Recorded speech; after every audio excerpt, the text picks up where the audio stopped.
Cyclone Filipo brushes Maputo and South Africa on today's Tropical Weather Bulletin.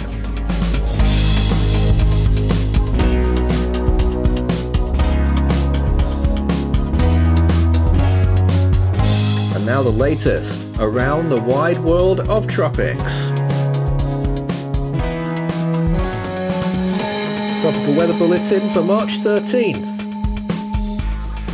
Well, I've not been around for the bulletins for a few days. I've been away, and we've also had a change around in the studio here. We're up to 11 storms for this year so far. The two latest ones on the screen, Filipo and 18S, were code yellow. Well, it'll surprise you to find that in the Atlantic we've actually marked 10% for that very northerly system up there. Sea surface temperatures are rather cold, but phase diagrams are showing marginal chances for possible development there. Hopefully it doesn't happen. In the Eastern Pacific, it's 62 days until hurricane season, and we've got no areas of interest, but there is a little bit of cloud cover southeast of Hawaii there, one or two thunderstorms in there probably as well, but overall the Eastern Pacific is very quiet. The Western Pacific sees a similar story, with very calm conditions across most of the basin, with a few isolated thunderstorms in the equatorial region further east towards the Marshall Islands and Micronesia. North Indian Ocean looking extremely quiet as well. Southern Hemisphere then, we've got Tropical Storm 18S, which hasn't been named by the Bureau of Meteorology yet. We've also got a 60% chance near the top end of Australia as well. So we are expecting lots of rain this week for the northern coast of Australia, and 18S could produce a significant impact. We'll get onto that a little bit later. And this is Filipo down there, not far from the coast of southernmost Mozambique. A bit of an odd place for tropical cyclones. One or two have got there before, and it is just off the coast of the capital of Mozambique, Maputo, which it pretty much crossed over earlier this morning. And in the southern Pacific, things are looking rather quiet here, but a few storms and fronts are spiraling up there, and there are one or two hints that there could be development later on in the week, but we're not confident enough to mark anything.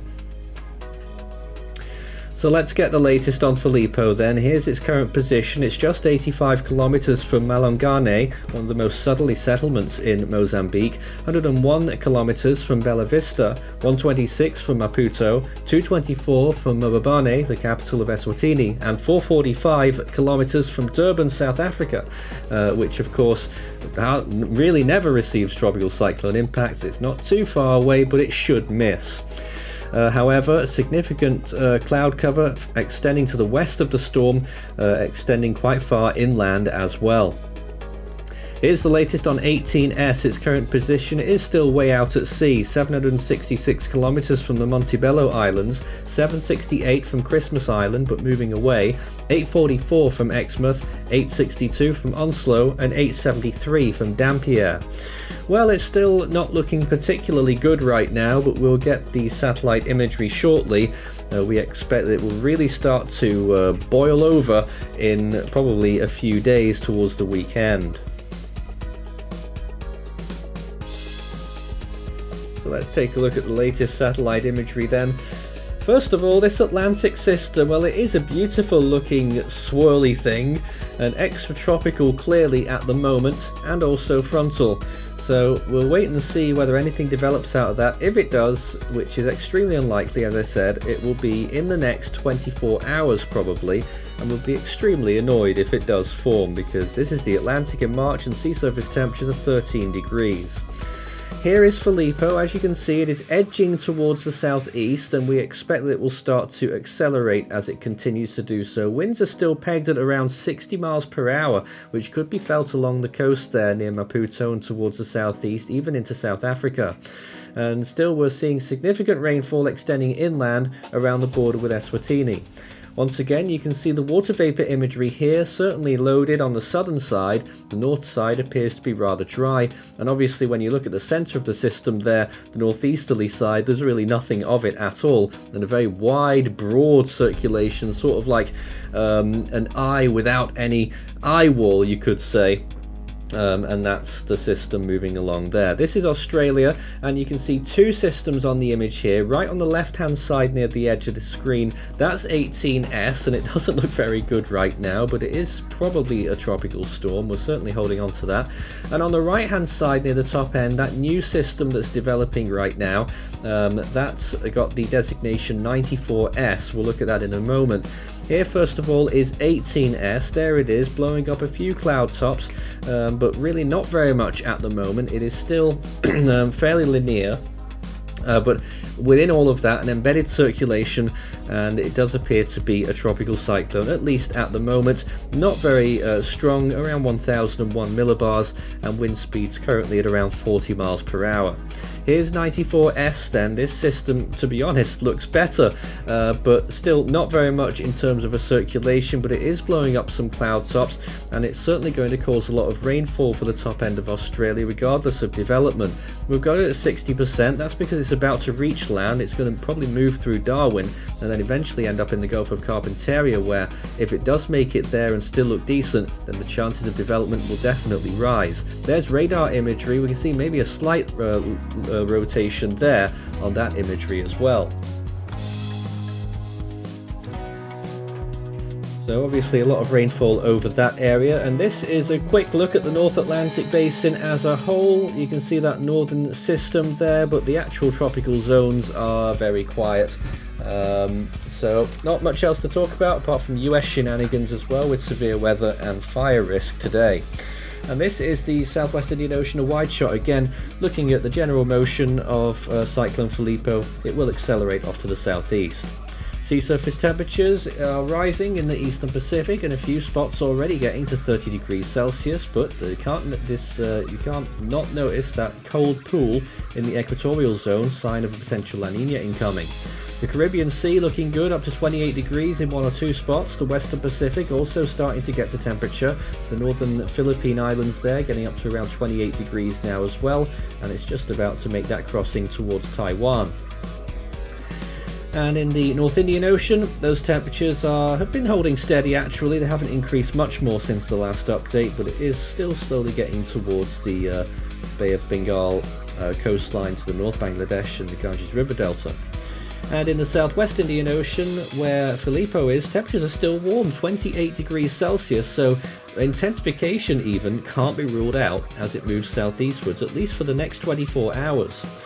And here's the Australian region off Western Australia. Temperatures very warm there, up and above 30 degrees Celsius, all the way to Exmouth, down to about 28 there, and then temperatures really drop off a cliff as it moves down towards the southwest. And this is the South Pacific, very warm waters in the lower latitudes, over 30 degrees Celsius, Fiji around 29, and Vanuatu 29 to 30. New Caledonia also around 28 degrees, temperatures are around about reaching their peak at this point. Well, this is the anomalies compared to average. The Atlantic is certainly above average across almost the whole basin. The Eastern Pacific is a little bit hit and miss, that cool pool again in the equatorial zone. And in the Australian region, just Western Australia, a little bit below average, but generally elsewhere it's at or slightly above. Southwest Indian Ocean also above average, especially where Filipo is right now. That's going to aid it in the next couple of days. Oceanic heat content is looking good in the South Pacific. We've just not had many storms to take advantage of it so far, but we still have had a couple this season. And looking at the North Pacific as well, even the Eastern Pacific is starting to get itself to decent values, already higher than what we were looking at last year, maybe even in peak season. And in the western part of the Pacific, it's looking decent there as well. Well, here are the computer models right now. I don't know why we had a glitch there. I think it's because one of our drives isn't plugged in at the moment because we had a big reshuffle. But this is what it's showing for this Atlantic system. It swirls around, goes all the way around, and it ends up reaching Ireland with some still strong tropical storm force winds, but it won't be tropical at that point if it ever gets there. It probably won't. Let's just say that right now. It probably won't. But just out of safety, we're giving that 10% right now. Well, here's the Southwest Indian Ocean looking at Filipo's passage towards the southeast, and there it is strengthening again, possibly reaching hurricane equivalent status there as it turns post-tropical, then continues right towards the southeast, blows itself out in the very high latitudes there as it approaches I think that one is Amsterdam down there, or possibly not. I can't remember the geography down there, but the storm moves well towards the southeast, away from any civilized zones. Australian region. Two systems there along the northern coast, so watching those two closely, depending on which area more aligned with. So the westerly system really starts developing around the 16th, 17th and blows up and becomes a substantial tropical cyclone, getting to possibly category 3 or 4 status before it reaches the coast of Western Australia. And we're looking at a potential landfall possibly close to Onslow or towards Karratha. That could change though a lot in that time. Rainfall expectations over the next 7 days look like this as well. So across the whole northern coast of Australia, really, including the Cape York Peninsula from another disturbance right now, we're looking at substantial rainfall amounts. So Western Australia there near Exmouth, getting up to around 7 inches there. That's that's nearly 200 millimeters. Down towards Perth, they'll be getting some winds, but rainfall shouldn't be an issue. Maximums of half an inch, that's around 15 millimeters. Now looking towards the northern coast of Australia there, 12-13 inches for the Kimberley region, and also for the top end there along the east coast. If that system 94S develops in the Gulf of Carpentaria, we could be looking at very high amounts of rain even along the coast, getting up above 25 inches. That would be over 600 millimeters. In the longer range, both systems make landfall. There they go, the westerly system, the stronger one, and makes it down towards the Perth area, and that second system making landfall turns back on itself, moving over the top end, probably a category 1 as it makes landfall there, and then moving inland and towards the southwest eventually, following in the airflow of 18S. Still holds on to tropical storm status for a little while, but eventually dies off well inland and continues southwest. A lot going on there in Australia. Scan the barcode and that will take you to the Force 13 merch store, where you can take a look at all our items as well as our full season and individual storm animations on request. Also, our still waiting for Hone t-shirts. It's still there right now, but Hone isn't. Apologies for that caution sign again, but this is the silly range then. Don't take any of this for granted. A storm forming there in the long range next week for the Philippines towards the end of March, and potentially making landfall in Leyte or Samar, and then moving through the Visayas region and holding its own there as it moves into the South China Sea. Let's see how strong does it get there. Well, as it approaches land, it's getting towards the high-end tropical storm range, moving through the islands, stays near that intensity, and actually strengthens on the other side, west of Mindoro, and possibly becomes a brief typhoon. Australian region for that same period in time as well, starting the 23rd of March. We do have another system possibly popping up there in the Gulf of Carpentaria, and really doesn't move very much, but blows up over Groot Island and then towards, well, actually swivels around and doesn't do very much and almost blows itself out in the process, having only made landfall on that island. But there it is, that's the silly range, obviously on notice, the Gulf of Carpentaria coastline communities. Wow, well, what a rip-roaring ride that was. On this day, March 13th, 2019, a big day as well. Cyclone Idai was reaching its second Category 4 peak before it shoveled into the coast of Mozambique and caused serious issues, one of the deadliest storms in the southwest Indian Ocean.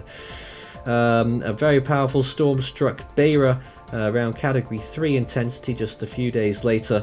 That was Idai on this day. We had to use a damaged photo because our satellite image archive is on that drive that I aforementioned that we don't have plugged in right now, and I can't get it to work. Tropical Storm Savannah also formed today as well. Back to today then, March 13th, 11 storms so far this year. Feels a little bit like we're running behind. The Atlantic season starts with Alberto, the Eastern Pacific, Aletta, and in the Central Pacific, it is still Hone, as it has been since 2019. In the Western Pacific, the next name on the list is Iwinya, and in the North Indian Ocean, it will be Remal. Still no real signs of those coming up yet. Well, in the southern hemisphere then, where the action is, the next name in the southwest Indian Ocean now is Gamane. The Australian seas region is still Megan, still hasn't named yet, and in the South Pacific it is Peter.